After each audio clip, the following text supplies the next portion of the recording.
यह जो आनंद मार्ग है या आनंद मार्ग की जो साधना पद्धति है वह 3 स्तरों की साधना है, या कहें तीनों का समन्वय है। पहला स्तर है शाक्त और द्वितीय स्तर है वैष्णव और तृतीय स्तर है शैव भाव, शैव। तो आनंद मार्ग की जो साधना है शाक्त, वैष्णव और शैव, यह तीनों का समन्वय है। इन तीनों में एक साथ या अलग अलग भाव से पहुंचा जा सकता है। जब साधक साधना शुरू करता है तो साधना का मतलब क्या है? अविद्या के खिलाफ संग्राम करना। उसका संग्राम उस दिन से स्टार्ट हो जाता है जिस दिन से वह दीक्षा लेता है।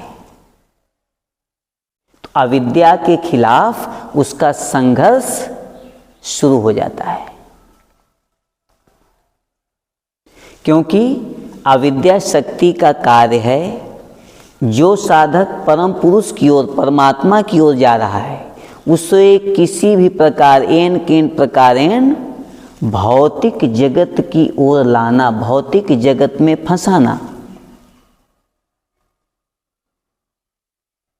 और जो साधक बुद्धिमान है वह भौतिक जगत में नहीं फंसना चाहेगा। इसलिए प्रथम स्तर में जब साधक साधना करता है, ध्यान करता है, तो वह किस चीज की साधना करता है? अपने पौरुषत्व को जागृत करने के लिए। जब साधना करेगा तो पहले उसके अंदर का पौरुषत्व जागृत होगा, अपने पौरुषत्व को उन्नत करेगा, क्योंकि उसे संघर्ष करना होता है। किसके खिलाफ?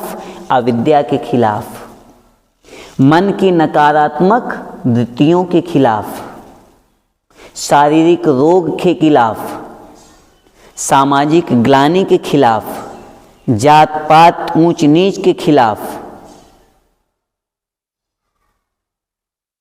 वह दुख के सामने आत्मसमर्पण नहीं करता। और इस जगत में जो भी मनुष्य हैं, जो परम पुरुष से बिछुड़े हुए हैं, उनको परम पुरुष की ओर ले जाने का प्रयास, उसमें भी संघर्ष होता है। और उसके साथ साथ अर्थनैतिक व्यवस्था के विरुद्ध संग्राम।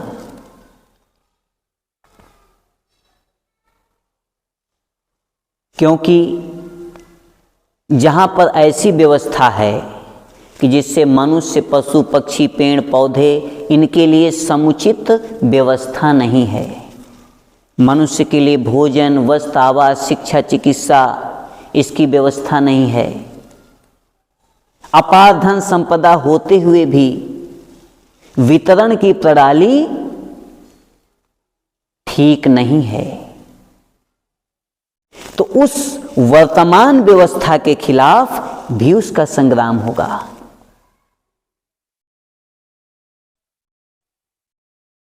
उसमें कर्म प्रधान होता है, कर्म और ज्ञान। क्योंकि जब व्यक्ति कर्म करेगा तो उसके लिए ज्ञान भी चाहिए।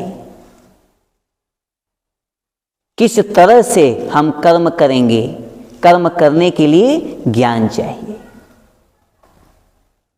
इसलिए सही ज्ञान से वो सत्य कर्म करता है।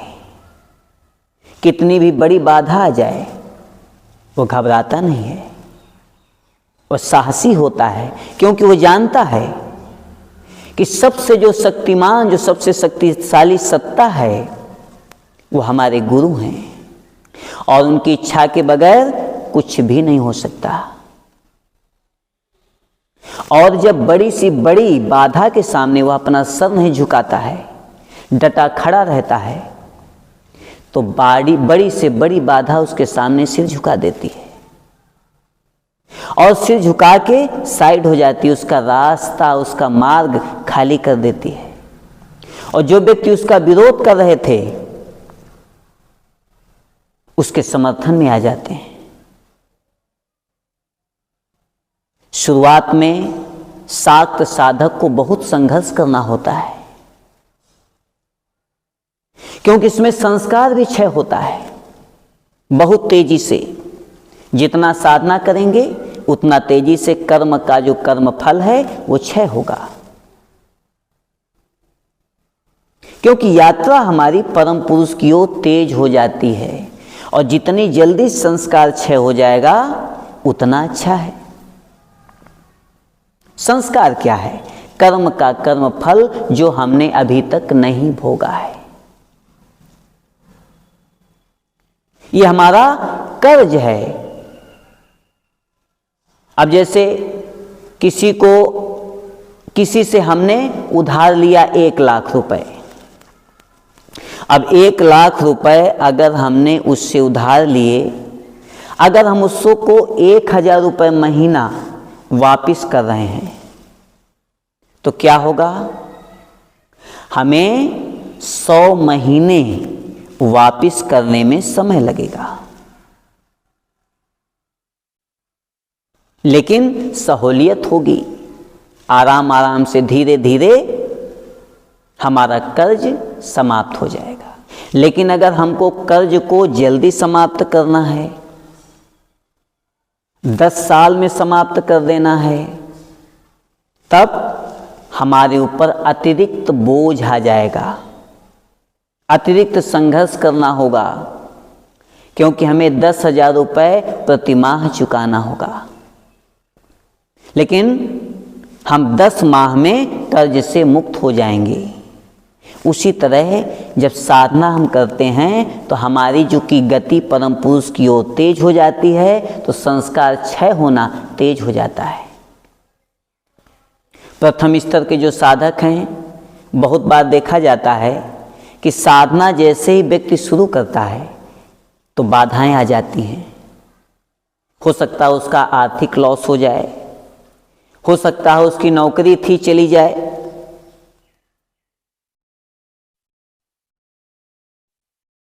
या हो सकता है उसे नौकरी नहीं थी प्राप्त हो जाए। क्योंकि कर्म का कर्म फल जो संस्कार है जब तेजी से क्षय होने लगता है, तो अगर शुभ कर्म होगा तो वह तेजी से आ जाएगा, सुख भोग तेजी से आ जाएगा। अगर बुरा कर्म होगा, दुख भोग तेजी से आ जाएगा, तेजी से दुख भोग होने लगेगा। इसलिए कर्म के कर्म फल को जितनी जल्दी क्षय कर दिया जाए उतना अच्छा है साधक के लिए। तो यही होता है शाक्त भाव। शाक्त भाव का साधक किसी के सामने सर नहीं झुकाता, साहसी होता है, पौरुषत्व उसका जागृत होता है। जगत के कल्याण के लिए वह कर्म करता है। हर कार्य के पीछे जगत का कल्याण निहित होता है। वह अपने लिए कार्य नहीं करता है, जगत के लिए, अपने आप को जगत के लिए, इस ब्रह्म के विकास के लिए, सृष्टि के लिए अपने आप को पूरी तरीके से गुरु के चरणों में समर्पित कर देता है। यही होता है शाक्त साधक। और उसके बाद उसके ऊपर की अवस्था है वैष्णव साधक, वैष्णव भाव या वैष्णवी भाव। अब जब वैष्णवी भाव में क्या होता है, विष्णु माने व्यापनशीलता, ओमनी प्रेजेंट, जो कण कण में विराजमान है, जो विश्ववादी है, यूनिवर्सलिस्ट है, वह होता है वैष्णव भाव। प्रकृति उसे अपने अधीन करना चाहती है, विभिन्न प्रलोभों के द्वारा, जागतिक प्रलोभों के द्वारा उसे अपने अधीन करना चाहती है, जगत की ओर ले जाना चाहती है, भोग की ओर ले जाना चाहती है। लेकिन वैष्णव साधक जो ब्रह्म रस में आनंदित रहता है और प्रकृति की उस नकारात्मक आकर्षण से आकर्षित नहीं होता है, उसे कौन पुरुष है कौन प्रकृति इसका भाव भी नहीं रहता है। यह जो संचर प्रतिसंचर धारा है, सृष्टि और लय, ये जो परम पुरुष के द्वारा सृष्टि हो रही है और उन्हीं में सब कुछ मिल जा रहा है, इसका जो भाव है, ये जो परम पुरुष की लीला है, उसी लीला में वो आनंदित रहता है। यह एक बहुत हायर स्टेज होती है। यह जो ब्रह्म रस है, परम पुरुष की लीला है, ब्रह्मांड है, वह जानता है सब कुछ परम पुरुष की लीला है और उन्हीं के लीला भाव में वह जो आनंदित रहता है, उसी का नाम है लीलानंद। उनकी लीला देख करके उसके अंदर भाव आता है, वो कभी नाचता है, कभी हंसता है, कभी रोता है, कभी गाता है। आम आदमियों को लगेगा कि ये व्यक्ति पागल हो गया है,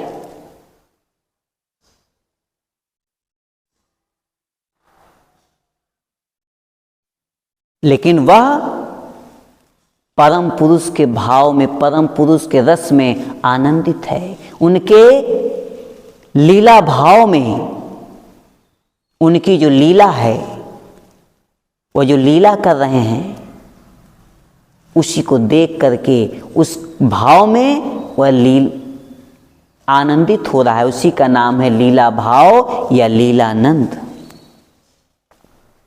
इसके दो स्तर होते हैं, एक लीला भाव और दूसरा नित्य भाव।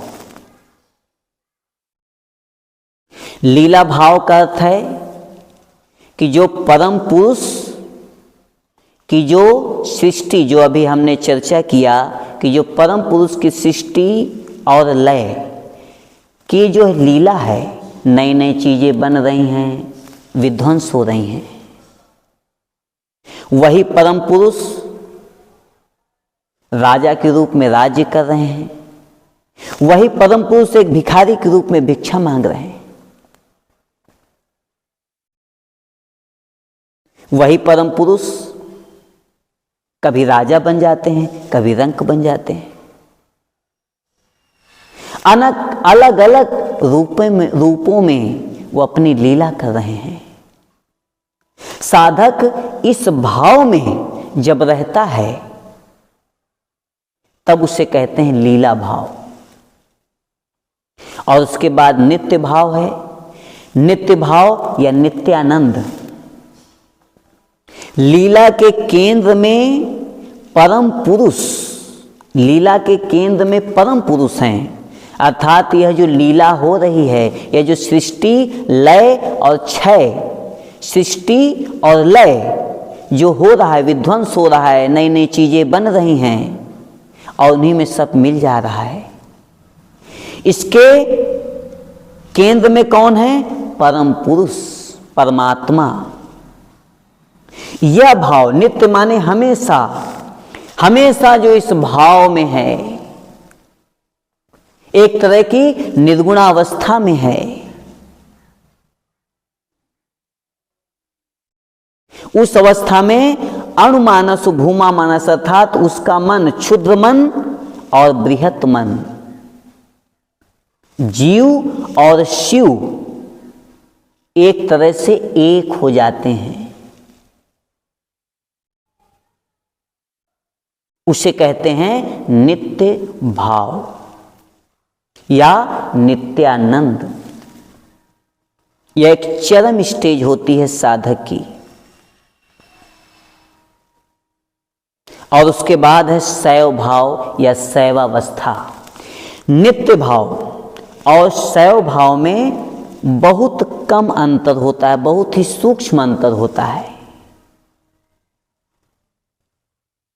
शैवावस्था वह अवस्था है कि निर्गुण ब्रह्म के परम पद में शाश्वती स्थिति लाभ करना, अर्थात निर्गुणावस्था में जाना, निर्विकल्प समाधि में जाना।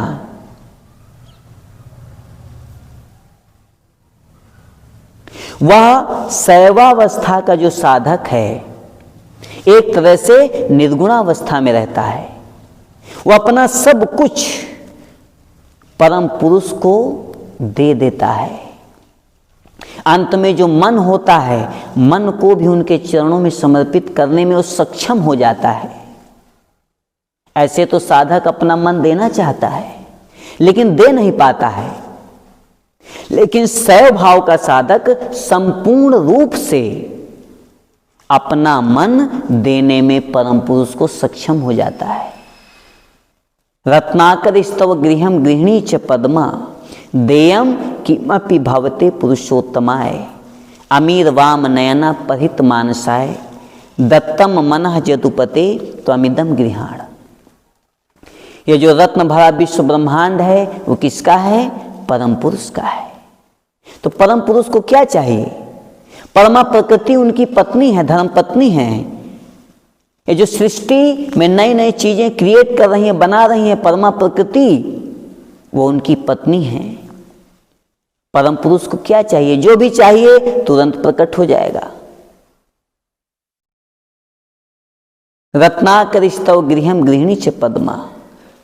इसलिए साधक कहता है देवम किमपि पुरुषोत्तमाय, मैं तुम्हें क्या दूं? मेरे पास तो कोई ऐसी चीज नहीं है जो अपनी हो, सब कुछ तो तुम्हारा ही है।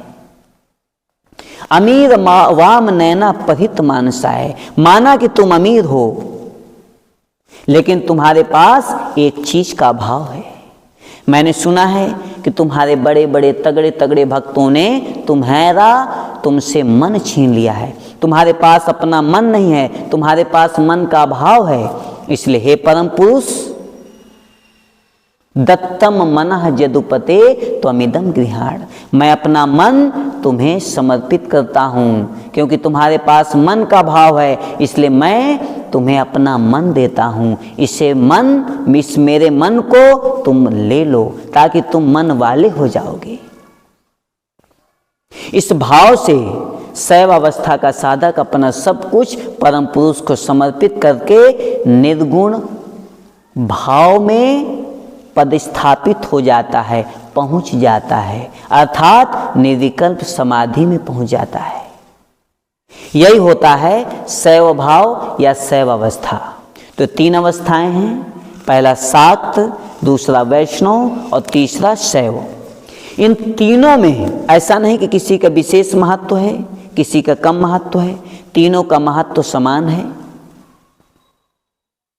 और याद रखें, जो अच्छा शाक्त नहीं हो सकता, जो अच्छा शाक्त का साधक नहीं हो सकता,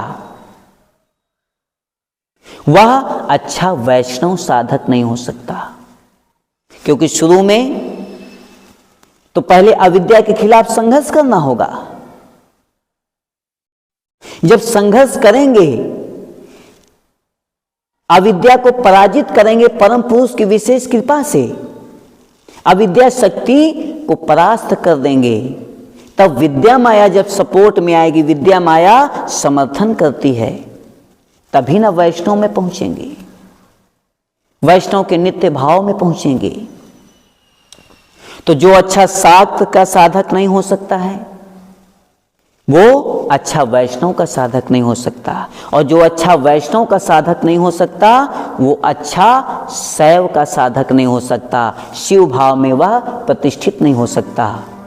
आनंद मार्ग की साधना सबसे हायर स्टेज की साधना है, बहुत तेजी से परम पुरुष की ओर ले जाने वाली साधना है, बहुत तेजी से संस्कार क्षय कराने वाली साधना है, बहुत तेजी से अपनी वृत्तियों में अपने आप को, अपने मन को नियंत्रित करने की साधना है।